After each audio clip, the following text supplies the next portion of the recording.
We will be speaking about the San Jose Sharks. 19 wins, 54 losses.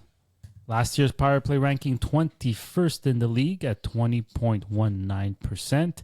Who's in, who's out? Tyler Toffoli is in. That should be interesting. Alex Wemberg, Barclay Goodrow, Ty Dellandrea. Who's out? Barabanov, Zadina, Hoffman, and Burrows. Shall we move on to the player tiers? I think this is going to be pretty quick. I thought you were going to say, should we move on to the next team?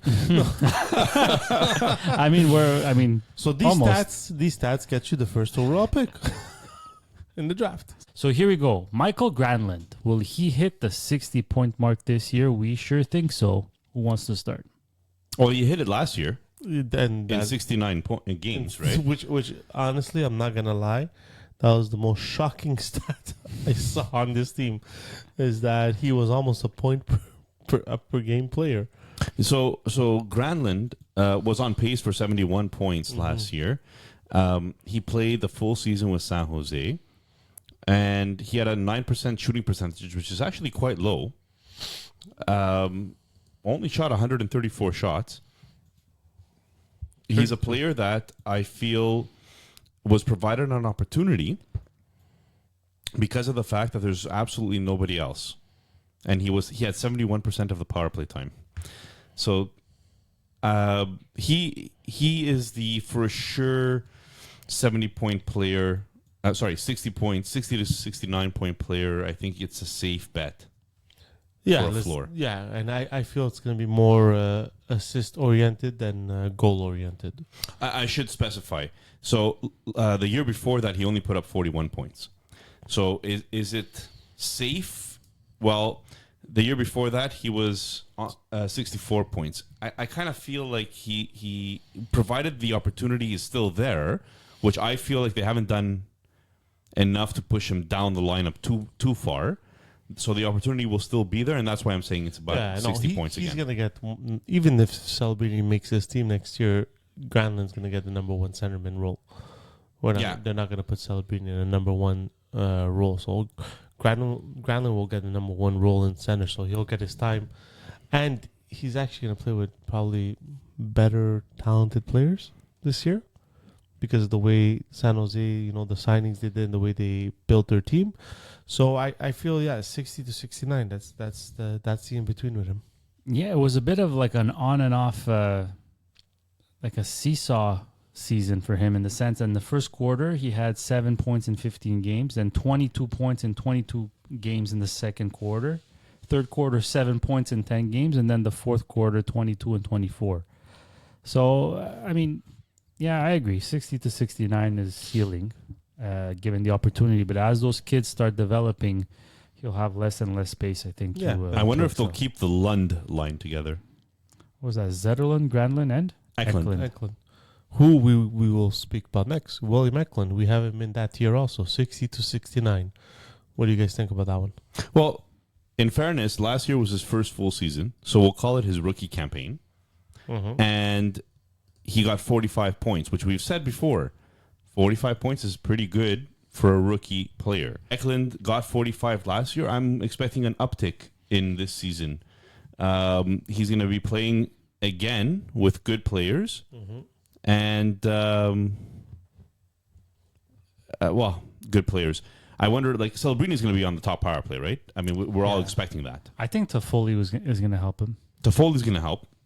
We'll get to him, I'm sure. But I natural progression, unless he hits that sophomore wall, he should progress to 60 points. I think William Eklund is someone that we don't talk of enough. Not a lot of people talk about this kid. I don't know if it's because he's in California and the West Coast, but 45 points in your rookie season, like you said, that's pretty impressive. If Connor Bedard isn't there, he gets noticed for the Calder in that year. Yeah, he goes up with Faber for Rookie of the Year, but I can see him progressing to 60 points as a natural progression, having maybe Toffoli and Wenberg and some guys insulate him a little bit. I can see a natural progression. Hopefully the minus 45 becomes like a minus 20 or something. Well, I mean, San Jose was a horrible team. They were tanking on purpose, and right? only 16 points on the power play, by the way.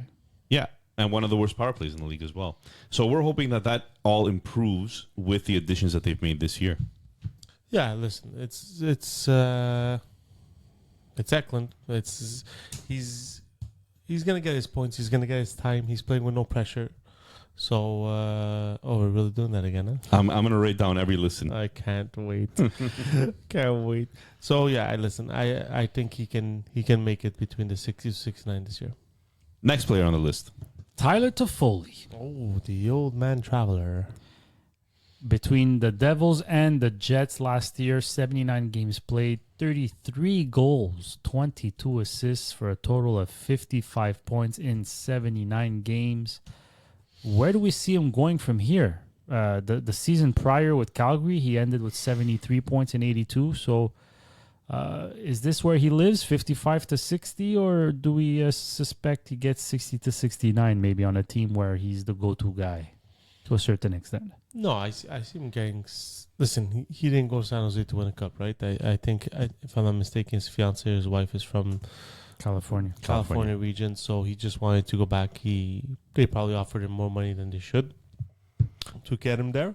But I think he could be a good influence. Like when he was with Montreal, he was a very good influence with the younger players. And I think that's what they saw, right? Mm-hmm. They saw that in Montreal, the young players loved him. He was a mentor to them. You're bringing in a player that's good around younger players. You have Celebrini. You have a very young team coming up. Eklund is very young still, obviously.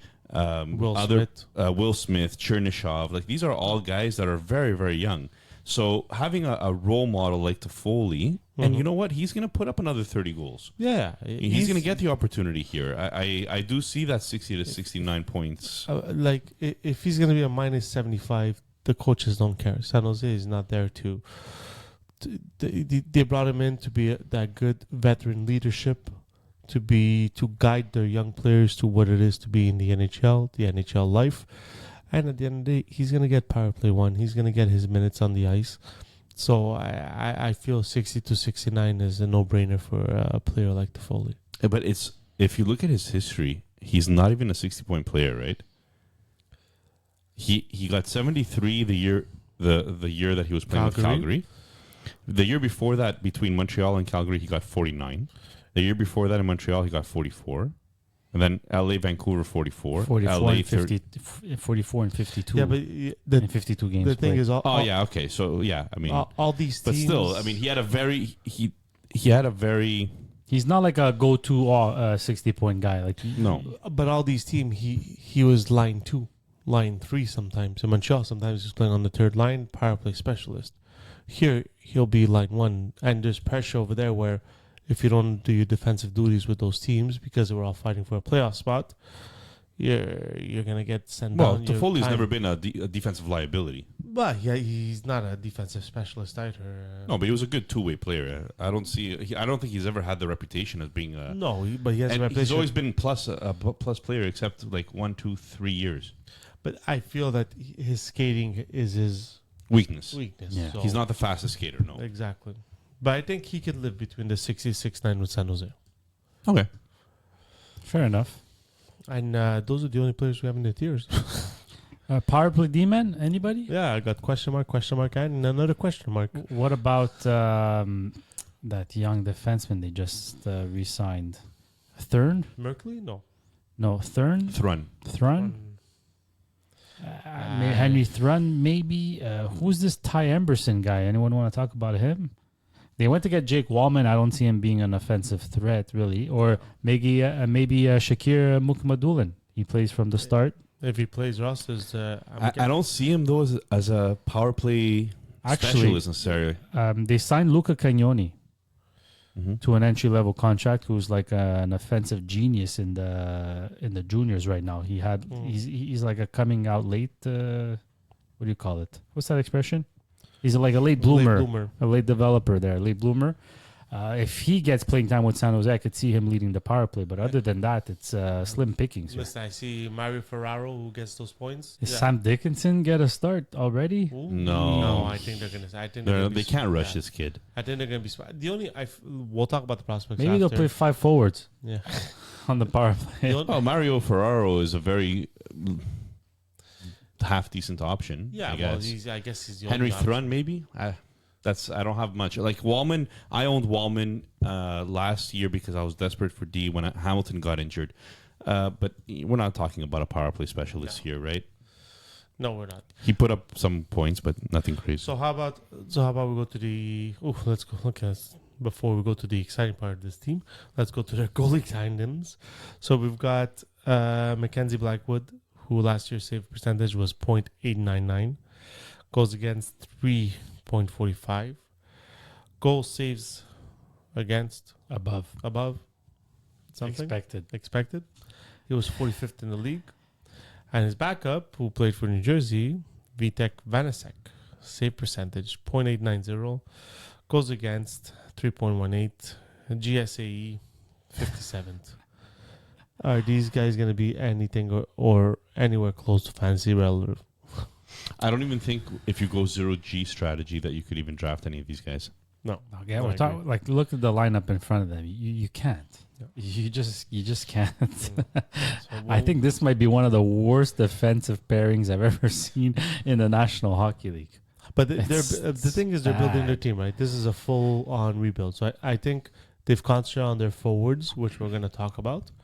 And I think now with the Sam Dickinson draft, I feel they're starting to start drafting their backhand and see what they can do.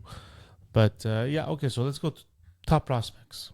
Well, this is where they live. Yeah, Yes. this is absolutely where they This live. is where they last draft they had I think they were one of our top. No, that got a good. Very good draft, Yeah, absolutely. San Jose, Minnesota, San and Jose, Calgary. Yeah. Okay, so Thomas Bordelot, he's been there a few years in the club. Are we thinking he's cracking the team? People are saying this year is the year that he's going to crack the team. I think he cracks the team this year, Okay. but I'm not expecting Big things out of him. Huh? anything 30 to 35 points. In the long run, Not maybe we're talking about somebody that's going to be a 60-point player. Yeah, that's. I don't think his peak is a 80-point player. I feel there's you know. there's too many young players that are already ahead of him. He's got to make his mark now. He's Yeah. one of the older ones, 22 years old. He played 27 games last year with the Sharks, 11 points. In the AHL, 35 games played, 25 points. I would have liked to see a point per game player in the AHL to have a bit more value in the Mhm. NHL, but I think there's way too many players that now are ahead of him in the depth chart Yeah. for him to be very relevant, fantasy-wise anyway. Will Smith, 2 years ago, top 5 draft pick. He's gonna crack the lineup this year. Yes, he will. That's what you come here for. My expert analysis of yes, you will. So Will Smith will definitely crack the lineup. I believe that we're talking about projecting him closer to a 50-point player, 45 to 50-point player. Like he's an offense first player, right? Yes. I just don't know what kind of lineup they're not gonna put him with Will Smith and Celebrini in the same line. No. So Well, maybe you think so? Well, maybe if they want to build that chemistry. Yeah, I think That's a more lot of yeah. youth. I think more on the power play. See, the thing is, that listeners have to understand that we're not saying these guys won't become huge players, but we've seen enough rookies come into the NHL, and they are very rare that they're gonna exceed 50 points. And the ones extremely rare. and the ones that do are the special ones. Connor Bedard, McDavid when he came in, like those are the special ones. And like these players, as good as these players could be, they are not in that special category. Well, I'm curious to know something actually because Macklin, this is their depth chart at center: Celebrini, Mm-hmm. Couture, Granlund, Wenberg, Will Smith. No, Couture, we don't know what's going on. Even if he doesn't play, then is Will Smith your fourth line center? no, they're gonna put Smith No, on That's the not because- worth it, right? You're not putting a 19-year-old no. kid on the center spot. He's going to play wing. He's gonna play wing. Celebrini is going to Yeah. play center because his 200-foot game is already solid. But Will Smith, there's no way they put him center right now. Yeah, I see Will Smith starting on the wing. Yeah. Daily faceoff has him with Granlund and Eklund. Mm-hmm. Sure, I mean that's great deployment for him if they do Yeah. it right. Zetterlund, Celebrini, Toffoli. It's gonna be a That's fun nice team stuff. to watch. Listen, a team that plays with no pressure on them is always a fun team to watch, right? They'll take those risks. So, écoutez. Next, Quentin Musty.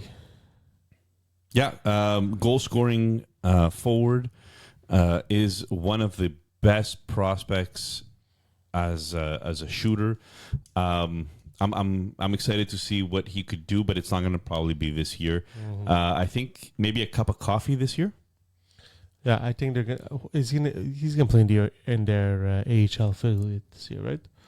He signed his entry level contract, I believe. Okay. Yeah, he signed his entry level contract. So he might get those 9 games before getting sent to the AHL.